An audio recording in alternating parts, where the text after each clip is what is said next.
बिस्मिल्लाहिर्रहमानिर्रहीम। अस्सलाम वालेकुम नाज़रीन, आप देख रहे हैं प्रोग्राम हॉट सीट और मैं हूं हमजा भट्टी। नाज़रीन, इस्लामाबाद की इंसदादे दहशत गर्दी अदालत ने 9 मई 2023 के फसादात के सिलसिले में पाकिस्तान तहरीक इंसाफ के रुकन कौमी असम्बली अब्दुल लतीफ समेत 11 अफराद को मजमूई तौर पर 15 साल और 4 माह कैद की सजा सुना दी है। यह सजा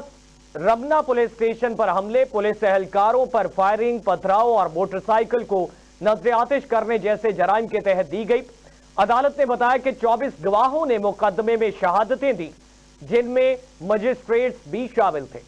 इसके अलावा पाकिस्तान की फौजी अदालतों ने 9 मई के वाकयात में मुलव्वस होने पर 60 मजीद शहरियों को 2 से 10 साल कैद की सजा सुनाई है। इनमें साबिक वजीर आजम बानी PTI के भांजे हसन न्याजी और जिन्हें 10 साल कैद की सजा सुनाई गई। इन अफराद पर लाहौर के कोर कमांडर हाउस, रावलपिंडी में जनरल और फैसलाबाद में ISI दफ्तर और बनू कैंट जैसे हेडक्वार्टर्स हसास मकामात पर हमलों में मुलव्वस होने का इल्जाम था। इन मुकदमात और सजाओं पर इंसानी हकूक के इदारों और कानूनी माहिरीन की जानिब से तनकीद की गई। खास तौर पर फौजी अदालतों में शहरियों के खिलाफ मुकदमा चलाने पर उनका कहना था कि इससे शहरियों के बुनियादी हकूक मुतासिर हो रहे हैं।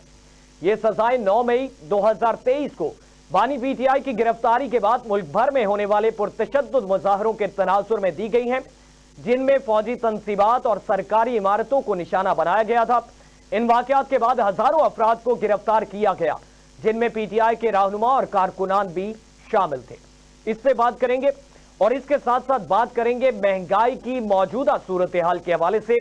मई 2025 में पाकिस्तान में महंगाई की शरह में नुमाया कमी देखी गई है, जो गुज़श्ता साल की बुलंद सतहों के मुकाबले में एक खुशाइन तब्दीली सामने आई। मौजूदा महंगाई की सूरत हाल की बात करें तो अप्रैल 2025 में सारिफ कीमत एशारिया CPI की बुनियाद पर महंगाई की शरह 0.3% रिकॉर्ड की गई, जो मार्च में 0.7% थी। यह गुज़श्ता साल की 38% की बुलंद तरीन सतह के मुकाबले में नुमाया कमी है।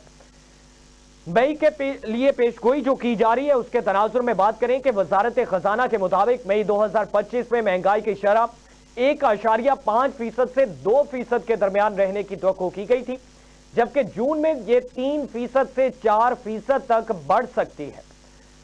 29 मई 2025 को खत्म होने वाले हफ्ते में हसास कीमत के मुताबिक महंगाई में 0.81% कमी देखी गई, जो बुनियादी तौर पर SPI एशारिये पर खुराक और यूटिलिटी कीमतों में कमी की वजह से है। स्टेट बैंक ऑफ पाकिस्तान के मुताबिक माली साल 2024-25 के दौरान औसत महंगाई की शरह 5.5% से 7.5% के दरमियान रहने की तवक्को है।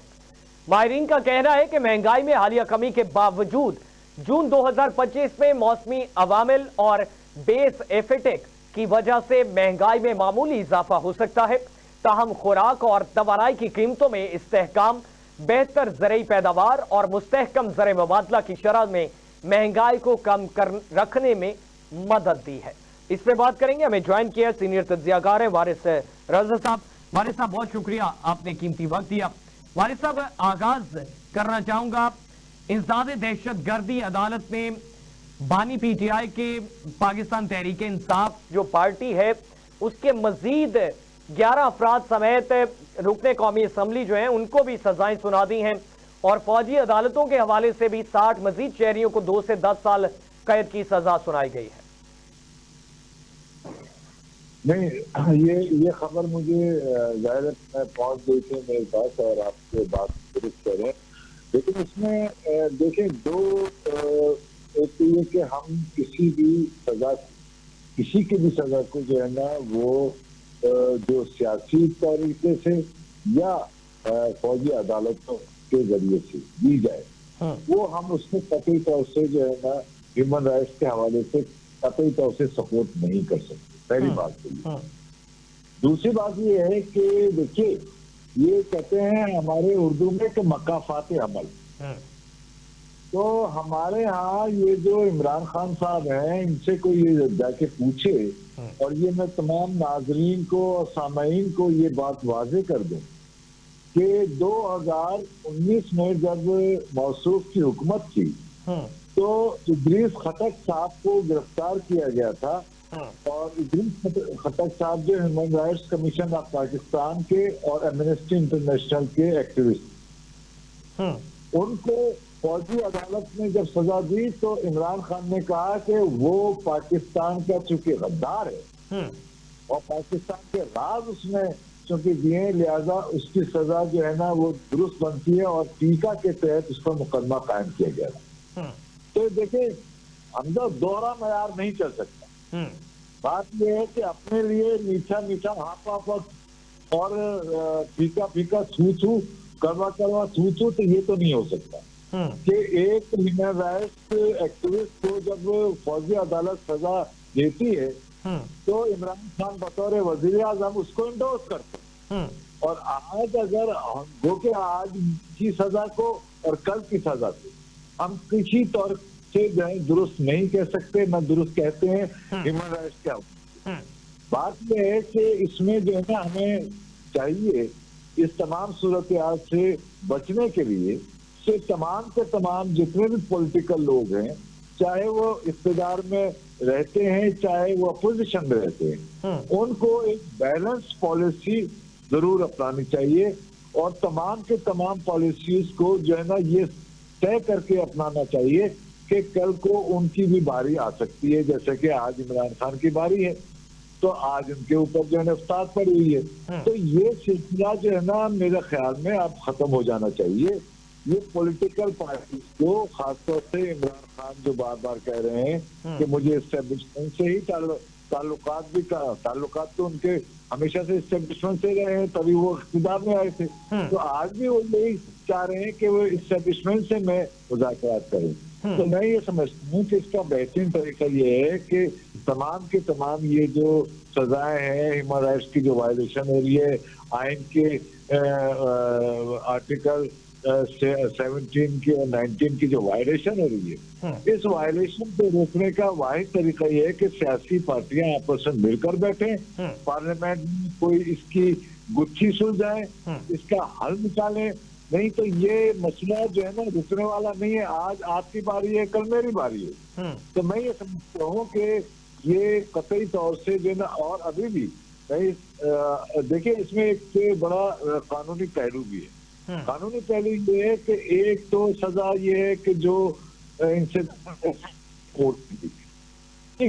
سزا وہ ہے جو کہ میٹرک کورٹ نے دی ہے۔ اچھا، دونوں سزاؤں میں آپ کے پاس جو سزا جن کو دی گئی ہے یا سنائی گئی ہے، ان یعنی میٹرک کورٹ کی سزا والے کے پاس دو آپشن ہے، یعنی ہائی کورٹ کا آپشن بھی ہے اور سپریم کورٹ کا آپشن بھی ہے۔ اسی طریقے سے امتداد دہشت گردی کی عدالت کے پاس ابھی ہائی کورٹ کا آپشن یعنی 3 آپشن ان کے پاس موجود ہے۔ تو یقیناً ان کو چاہیے کہ وہ آپشن استعمال کریں اور آئین اور قانون کے تحت جو ہے نا وہ آپشن اور قانون کے تحت اپنی جو ہے نا اس جو بھی ان کے ساتھ جو ہے نا سزا ہوئی ہے اس کو جو ہے نا وہ غلط ثابت کریں۔ ایک تو طریقہ یہ ہوتا ہے۔ دوسرا طریقہ یہ ہے کہ سیاسی طور سے میرا خیال میں بالغ نظیر کا عمران خان کی پارٹی کے، جو کہ بہت معذرت کے ساتھ انتہائی غیر سیاسی لوگ ہیں، اور غیر سیاسی لوگ ہی اس قسم کی جو ہے وہ حرکتیں کرتے ہیں، تو بڑی معذرت کے ساتھ کہ وہ یہ حرکتیں کر چکے ہیں، لیکن وہ یہ بھول جاتے ہیں کہ وہ اپنے دور میں جب یہ کہتے تھے کہ میرا ناک، کان اور آنکھیں جو ہے ایجنسیاں ہیں، فوج ہے، یہ مجھے سپورٹ کرتی ہے، یہ مجھے آگاہ کرتی ہے، تو آج جو سیاستدان ہیں یا آج کے جو اقتدار میں بیٹھے ہوئے افراد ہیں وہ بھی شاید کم و بیش یہی سوچ رکھتے ہیں۔ تو میرے خیال میں آج کے لوگوں کی سوچ اور کل کے عمران خان کی سوچ دونوں میں سمجھتا ہوں کہ درست نہیں ہے۔ اس کا طریقہ کار یہ ہے کہ آپ پارلیمنٹ میں آئیں، پارلیمنٹ میں آ کے اپنے مسائل رکھیں، ایک دوسرے سے گفت و شنید کریں اور اس مسئلے کا سیاسی حل تلاش کریں، نہ کہ عدالتی حل یا کوئی ریاستی حل۔ اچھا وارث صاحب، ایک چیز ہے، جس طرح سے ابھی بھی بانی پی ٹی آئی کے بیانات سامنے آتے ہیں اور سیاسی جماعتوں سے بات کرنے پر بالکل آمادگی نہیں ہے، ان کی جانب سے یہی کہا جا رہا ہے کہ زبان بندی بالکل نہیں کروں گا اور جو بات چیت ہے پاکستان کے مستقبل کے لیے جو مقتدرہ ہیں جن کے پاس اختیارات ہیں ان سے بات کر سکتا ہوں، یا پھر تحریک کا اب اندیا دیا گیا ہے اور اس پہ تیاری کرنے کے لیے کہا جا رہا ہے اپنے کارکنان کو، اپنے قیادت کو. تو اب جاننا یہ چاہوں گا کہ پاکستان تحریک انصاف کے سامنے یہ نتائج بھی آ رہے ہیں ماضی کی یہ چیزوں کے، اس کے باوجود پاکستان تحریک انصاف مزاحمت ہی کیوں کرنا چاہتی ہے؟ اس کی وجہ یہ ہے کہ دیکھیے وہ ان کا جو کلٹ ہے جس کو آپ کلٹ کہتے ہیں نا، انہوں نے جو کلٹ بنایا ہے وہ کلٹ کا جو ان کے متاثرین ہیں، یعنی ان کے جو ورکر ہیں یا ان کے جو سپورٹر ہیں یا ان کے جو ووٹر ہیں، وہ عقیدے کی طرف چلے ہیں. تو عقیدہ اگر وہ کہیں جا کر اپنے بیانات میں کہیں کمپرومائزنگ کی جو ہے وہ کہیں جھلک اگر وہ دیتے ہیں، یا ان کے کلٹ کو، ان کے متاثرین کو، ان کے عقیدت مندوں کو، ان کے جس کو آپ عرف عام میں اچھا نہیں لگتا یوتھیا کہتے ہیں معذرت کے ساتھ، ان کو اگر وہ بات نہیں ہضم ہوتی تو اصل میں اس تناظر میں وہ یہ عمومی طور سے ان کے بیانات تبدیل بھی ہوتے رہتے ہیں اور ان کے بیانات یعنی اس طریقے کے بیانات وہ دینے کی کوشش کرتے ہیں کہ وہ مزاحمت کا ایک کردار ہے، لہذا ان کے ساتھ انسیکٹ رہا جائے، یعنی ان کا ورکر یا ان کا جو عقیدت مند یا ان کا چاہنے والا ہے، تو وہ اپنے چاہنے والوں کو اپنے وہی ان کی طاقت ہے. دیکھیں پولیٹیکلی طور سے تو ان کی پارٹی جو ہے وہ کوئی کارکردگی آج تک آپ بھی محسوس کریں گے کہ کوئی نہیں دکھا پائی ہے. تو ان کا جو کلٹ ہے، ان کا جو عقیدت مند ہے، وہ اگر اس کو بھی لوز کر دیں تو یہ ان کے لیے اور زیادہ ایک مسئلہ ہے. لہذا میں یہ سمجھتا ہوں کہ وہ یہ ان کی دانش میں کہ وہ کلٹ کو جو کہ ان کی طاقت کے طور پر ایک ان کے ساتھ ہے، اگر وہ اس کو بھی لوز کر دیں گے تو پھر ان کے پاس کچھ نہیں بچے گا. لہذا شاید کہ وہ اس قسم کے بیانات یا اس قسم کی مضامین تحریک چلانے کا انڈیا دے.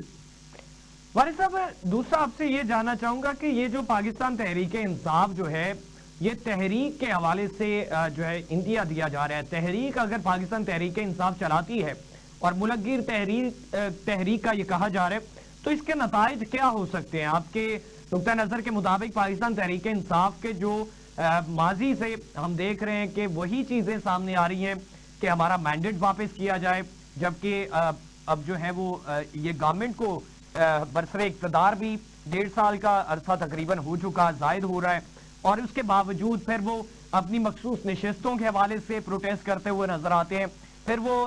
جو اپنے کارکنان ہیں ان کی رہائی کا مطالبہ کرتے ہیں، بانی پی ٹی آئی کا رہائی کا مطالبہ کرتے ہیں. تو یہ ساری چیزیں تو وہی ہیں جو پچھلے 1.5-2 سال سے یہ چل رہی ہیں کنسسٹنٹ، اور اس کے باوجود پھر سے تحریک اور کیا نتائج ہو سکتے ہیں؟ دیکھیں حمزہ، میں آپ سے ایک طویل عرصے سے آپ کو میرا ساتھ ہے، میں اکثر یہ کہتا ہوں کہ یہ دیکھیں یہ جتنے بھی مسائل آپ نے گنوائے ہیں، مثال کے طور پر مخصوص سیٹوں کا مسئلہ ہے، یا ان کے جو ورکر ہیں وہ قید میں ہیں ان کو آزادی کا مسئلہ ہے، یا پارلیمنٹ میں ان کی سیٹوں کا مسئلہ ہے، یہ بنیادی طور سے یہ پولیٹیکل مسئلے ہیں. اور میں آپ سے ایک طویل عرصے سے کہہ رہا ہوں کہ پی ٹی آئی کو، خاص طور سے تحریک انصاف کو جو ہے سیاسی بننا پڑے گا. یہ ابھی تک پتہ نہیں، میری واقعتاً میں بھی بڑا کبھی کبھی کنفیوز ہو جاتا ہوں اور آپ بھی میرے ساتھ ہوتے ہیں کہ بات یہ ہے کہ یہ کیوں نہیں سیاسی جو ہے نا طریقہ کار استعمال کرنا چاہتے ہیں. تو میں یہ سمجھتا ہوں کہ اس کی ایک وجہ ہے جو میری نظر میں ہے. وہ وجہ یہ ہے کہ چونکہ ان کی تربیت پوری کی پوری جو ہے نا اسٹیبلشمنٹ اور فوج کے مختلف جنرلز میں ہوئی ہے، لہذا ان کا مائنڈ سیٹ جو ہے نا وہ بن گیا ہے کہ بس جو ہم کہہ رہے ہیں وہ درست ہے، باقی جو کہا جا رہا ہے وہ درست نہیں ہے، یا جو سمجھایا جا رہا ہے وہ درست نہیں ہے. یعنی عقل کل ہونے کا جو ایک انڈیا ہے آپ کی اسٹیبلشمنٹ کے پاس. دیکھیں آپ کی اسٹیبلشمنٹ کیا ہے؟ آپ کی اسٹیبلشمنٹ بنیادی طور سے عقل کل کا ایک خمیرہ ہے، ایک سوچ ہے، ایک پیداوار ہے. وہ سمجھتی ہے कि पाकिस्तान के 24 करोड़ अवाम इंतहाई नामाकूल हैं। वो ना सियासत जानते हैं, वो ना डेमोक्रेटिक वैल्यूज को जानते हैं, ना वो आइन को जानते हैं। लिहाजा आइन, डेमोक्रेटिक वैल्यूज और 24 करोड़ अवाम, वो सब के सब जो है ना वो इंतहाई नामाकूल हैं। लिहाजा उनसे हम ज्यादा आला अरफा दिमाग के लोग हैं। यही सेम यही सोच जो है ना वो पीटीआई को मजबूर करती है कि वो पॉलिटिकल ना बने, वो पॉलिटिकल पार्टीज के साथ हैंडशेक ना करें और पॉलिटिकल अगर मौजूदा सूरत हाल को मद्देनजर रखा जाए तो पाकिस्तान तहरीक इंसाफ के पास ऑप्शंस भी तो बाकी नहीं बचते हैं। हुकूमत वक्त जो है वो क्या पाकिस्तान तहरीक इंसाफ को अभी दे सकती है मौजूदा सिचुएशन में जो उनकी डिमांड्स हैं, जो वो सिचुएशन क्रिएट की जा रही है, तो हुकूमत कैसे खुद को गिरा सकती है, उनके साथ कैसे डायलॉग कर सकती है? तो फिर उनके पास ऑप्शंस भी तो नहीं बचते।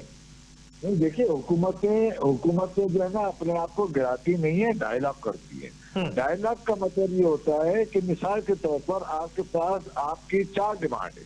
ठीक है, आपके पास 4 डिमांड है, आप 4 डिमांड को नेगोशिएट करेंगे। उन 4 डिमांड में से इस तरीके से हो रहा है कि 2 डिमांड से वो पीछे आते हैं और 2.5 डिमांड से आप पीछे आते हैं, ठीक है ना। इस तरीके से जाके कहीं जाके वो 2.5 पर या 3 पर जाके कंसेंसस एक बन जाएगा, लेकिन वो पॉलिटिकल डायलॉग से होगा। बात ये है कि हुकूमत जो है ना, उस हुकूमत जिस एंड पर होती है उसके ऊपर ज्यादा जिम्मेदारियां होती है। यानी अपोजिशन पर जिम्मेदारी नहीं होती, मुतालबा करने वाले पर जिम्मेदारी नहीं होती, बल्कि जिम्मेदारी उस पर होती है जिसके पास है। इस वक्त जो है ना गवर्नमेंट के पास या जो भी एस्टेब्लिशमेंट है, जो भी आप समझ लें हाइब्रिड निजाम जो हमारे यहाँ है, उसके पास है देने को।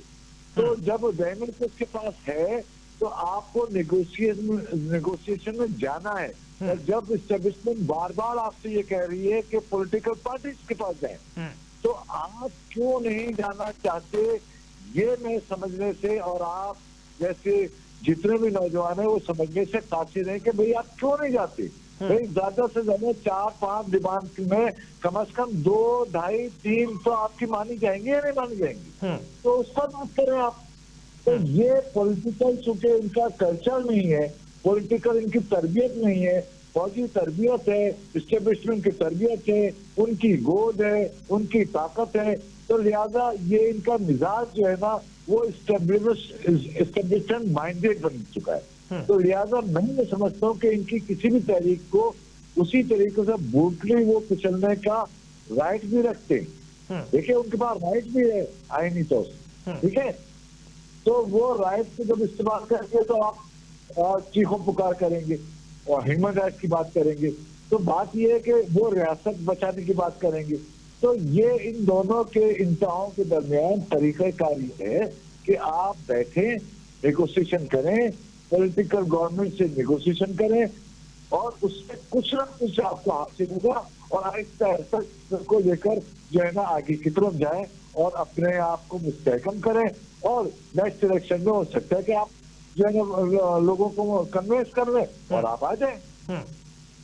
ठीक है वारिस साहब, एक शॉर्ट ब्रेक लेते हैं और ब्रेक के बाद वापस आते हैं। तो नाज़रीन बात करेंगे महंगाई की मौजूदा सूरत हाल के हवाले से और जानने की कोशिश करेंगे कि पाकिस्तान के अवाम जो है वो मौजूदा बरसरे इक़्तिदार बैठे लोगों से कितने खुश नजर आते हैं। और ईद कुर्बान भी करीब है और इशा खुरनोश जो है वो भी आसमान को छूती नजर आती हैं, उनकी कीमतें आसमान से बातें करती हुई नजर आती हैं। अवाम के राय क्या है, अवाम के जो बेसिक बुनियादी हकूक हैं और बुनियादी ज़रूरियात हैं, क्या वो ज़रूरियात पूरी की जा रही हैं? पंजाब में वज़ीर आला पंजाब मरियम नवाज शरीफ साहबा दावे कर रही हैं कि पंजाब को जो है वो संवार रहे हैं, सुथरा पंजाब बना रहे हैं और रिलीफ दिया जा रहा है, रोटी सस्ती की जा रही है। इस पे बात करेंगे और विफाक और दीगर सूबों के हवाले से बात करेंगे कि क्या मौजूदा सिचुएशन चल रही है। एक शॉर्ट ब्रेक लेते हैं, ब्रेक के बाद वापस आते हैं, हमारे साथ रहिएगा।